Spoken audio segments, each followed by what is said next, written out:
IFM News. Police Report. Idol Dennis, good morning. Please come in. Yes, good morning, Idol Bernard.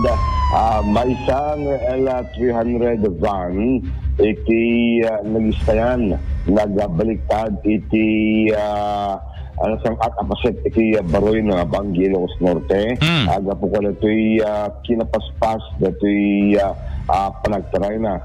Kas magita, Idol Bernard, na ito'y video nga in padala dati may street sweeper iti budak iti barangay iti Banggi dati L3 ban ket suang at idinta makadanon kada iti kurban na pasit iti kalsada bigla natang nagpuligo sa akit nagitayan nidong par kada ito'y riprap ket ngimatupay dati kagudot bagina nga nagbangkiring gisentahan nga nagbaliktad nagpuligos tiban sin ilumeten nga pimangato pinunakamat at kalsada. Segon kadto nakasaksi iti pasamak talaga na patray dati L3 sa tagapuna. Ni nagpataray ni. Panagpreno na. Won makita yung video. Panagpreno na.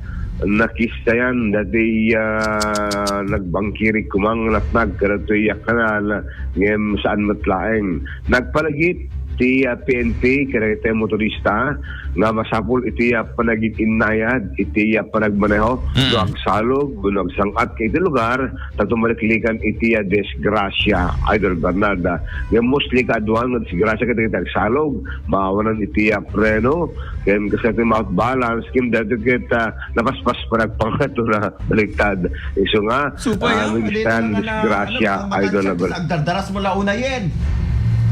Huwag nga rin, baka naangin ko lang kasi answer kung namin dati street sweeper. Di dyan driver, baka isip na angin. Siguro ito labaran.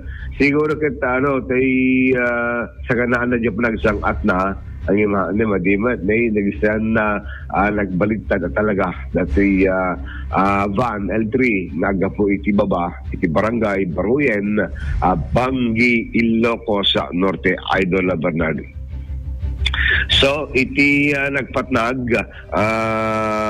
may bilang peaceful Idol Bernard gabutawan nagitay untoward incident nga ni Maldit iti Police Journal bayad datoy tricycle motorcade hindi kalman po nakatadol nagitay ko na imbierna awan nagluganan na agapo tawan ti nagpasada nagpasada nasita ada kitay police with the traffic enforcer kada to'y nakatatindog nga tricycle parade iti aming nga toda iti lawag Idol Bernard kita na ipa sagap-sap ko na kitay tricyclean at di kada ti aldaw nga panabigbig iti sakripisyo dito nga agpaspasada iti komunidad yung nabagbagaan dahil Bernard nga masapol iti panagbalindang responsable kada kitay pasero tapos maliklikan dati patakireklamo da uno ti mading impresyon iti publiko kadakwada Idol Bernard nakadwa na por de los Venos ado dagitay maireklamo gabo pa lang kadatoy pananglukloko overcharging ten kastamatin da dumabay Idol Bernard iti daytoy inda panagpasada ken ado pa dagitay may bilang bastos kada kitay pasero na idaan natin iti social media kada maka-experience iti sang nasiyaat kada kitay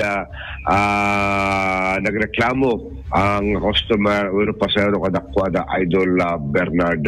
So iti nagpatnag ket awan iti nainaling tatak malaksi na doon ko iti sumangpad ka report manipot pitok iti midlang na ito'y ngagundaway Idol Bernard. So damag pa lang iti kwarpo ti pulisya Idol Dennis Gabriel Alitio tatak Aramen.